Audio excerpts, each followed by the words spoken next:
இயேசுவில் எனது அன்பிற்குரியவர்களே, உங்களுக்கு என்னுடைய இதயம் கனிந்த வாழ்த்துக்கள். வணக்கம்.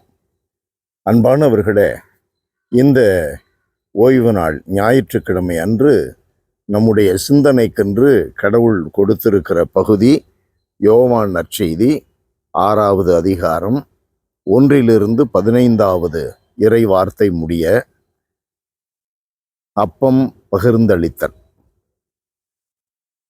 ஆண்டவர் இயேசு போதித்து கொண்டிருக்கிறார். திரளான மக்கள் அவருடைய வார்த்தையை கேட்க மிகுந்த தாகத்தோடு அங்கே அமர்ந்துள்ளார்கள். ஆண்டவருடைய வார்த்தையை உள்வாங்கி கொண்டிருக்கிற அவர்கள் மிக களைப்பாக இருப்பதை இயேசு காணுகிறார். அவர்களுக்கு உணவளிக்க வேண்டும் என்று திருத்தூதர்களை கேட்கிறார். அவர்களால் உணவளிக்க 200 தினாரியத்திற்கு வெளியே சென்று உணவு வாங்கினாலும் போதாது என்று சொல்ல, அதை தொடர்ந்து அங்கே இருந்த ஒரு சிறுவனிடம் 5 அப்பங்கள் 2 மீன்கள் இருந்தன. அதை கொண்டு வந்து கொடுக்க ஆண்டவர் இயேசு அவைகளை பகிர்ந்தளிக்க சொல்லுகிறார். ஆண்கள் மட்டும் உண்டவர்கள் 5000 பேர், பெண்களும் சிறுவர்களும் நீங்களாக ஆண்கள் மட்டும் 5000 பேர். இந்த புதுமையை கண்ட மக்கள் இவர்தான் வரவிருக்கிற அரசர் என்று சொல்லி அவரை முடிசூட்ட விரும்பினார்கள், அரசராக்க விரும்பினார்கள். இது இன்றைய நற்செய்தி பகுதி.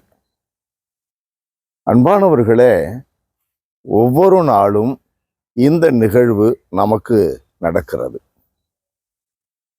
திருப்பாடலிலே நாம் 145வது திருப்பாடல், அதில் 15 நாம் என்ன வாசிக்கிறோம் என்றால், ஆண்டவராகிய கடவுளையே எல்லா உயிரினங்களின் கண்களும் உம்மையே நோக்கி இருக்கின்றன, தக்க வேளையில் நீரே அவற்றிற்கு உணவளிக்கிறீர். அன்பானவர்களை, இந்த உணவு உடல் களைப்பை ஆற்ற, வயிற்று பசியை நீக்க கொடுக்கப்படுகிற உணவு மட்டுமல்ல, ஆன்மீக உணவு, நிம்மதி, இறைவனின் ஆசீர். இந்த உணவுக்காக நாம் எவ்வளவும் உழைக்கலாம்.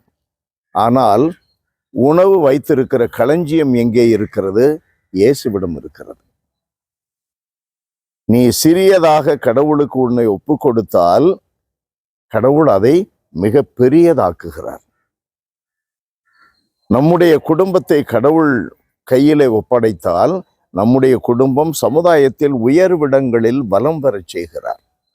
5 மீன்கள் 2 அப்பங்கள் பல்லாயிரக்கணக்கான மக்களுக்கு உணவானது. நாம் முயற்சி எடுக்க வேண்டும், நம்மிடம் இருப்பதை கொடுக்க வேண்டும்.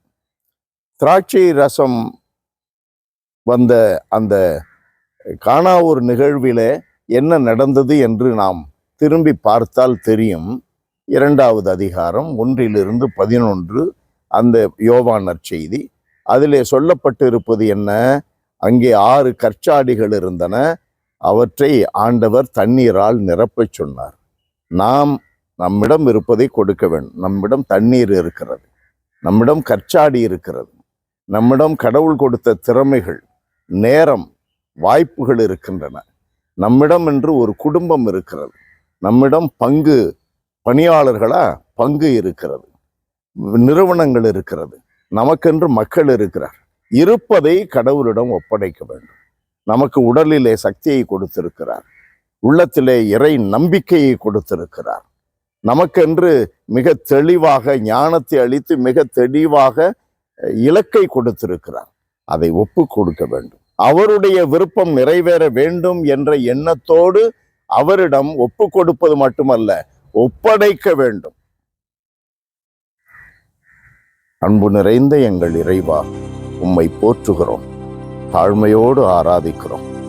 ஆண்டவரே, பெருமையும் புகழும் பேரும் எங்களுக்கு அல்ல, உமக்கே. எங்களிடம் இருப்பது அனைத்தும், ஜாடிகளும் தண்ணீரும் கூட உம்முடையதுதான். ஆண்டவரே, அவைகளையும் கூட உமக்கே, உம்முடைய மகிமைக்கே நாங்கள் பயன்படுத்துகிறோம்.